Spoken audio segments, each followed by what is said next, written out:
Let's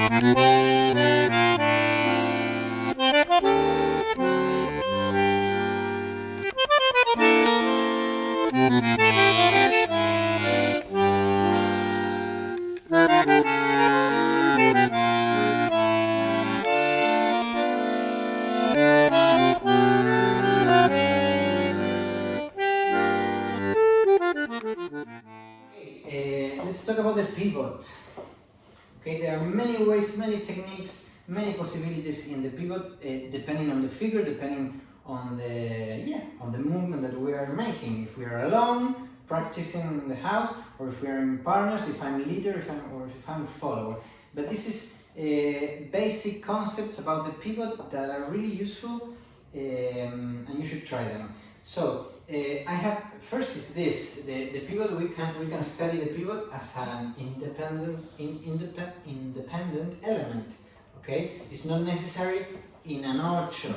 Okay, so we can use just the pivot. So to pivot, I have to do everything I saw with the hip. If my hip is up, is not relaxed, is tense, it's really difficult to be in balance and especially to pivot. So first I need to position the hip, not this.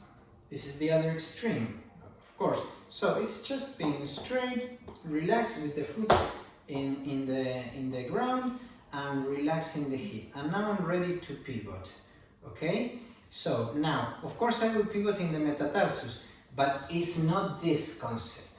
It's not this. One thing is putting weight in the metatarsus. Another different thing is to project the axis forward, to make an angle with the axis.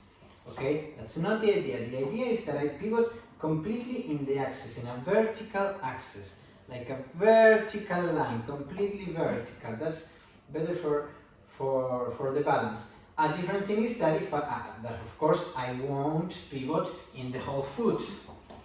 I will pivot in the metatarsus, yes, but not with this projection. Independent, alone, okay? We can try this. So, that's the first thing. We can relax our knees. There are some theories that they prefer not to relax too much, but it's a good thing, it's healthy, and it gives you more balance. We can relax a little the knee for the pivot. Another thing is the torso, how I use the torso, and this is the most important thing. To give energy, I can use the impulse of the torso, this impulse, and then release the pivot.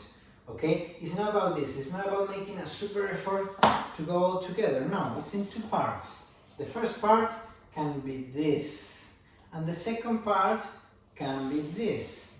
Okay? So I have an impulse from the torso and an impulse from the hip. And the impulse from the hip, after this impulse of the torso, it's much lower. It's like it happens, the pivot, it happens without effort. It's almost effortless. If I do this, if I'm going here and I do this, it's like if I release the pivot.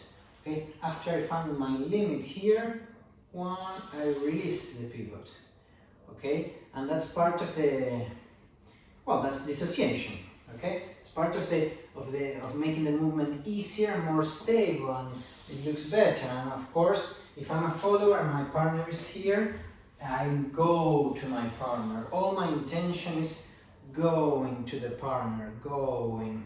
Okay, so I start here with the face, with the shoulder, with the intention, and then I release the pivot.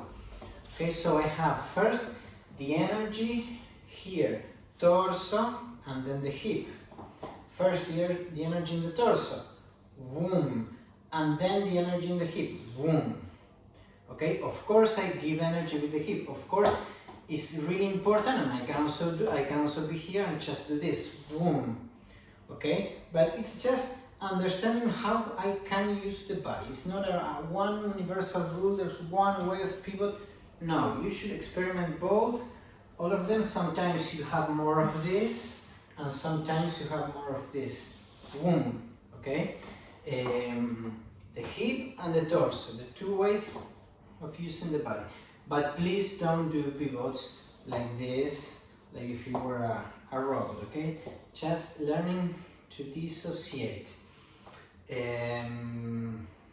Many things more to pivot, but for now that's good. You can practice with the right forward pivot, 1, 2, or with the right backward pivot, 1, 2, with the left forward pivot, 1, 2, or with the left backward pivot, 1, 2.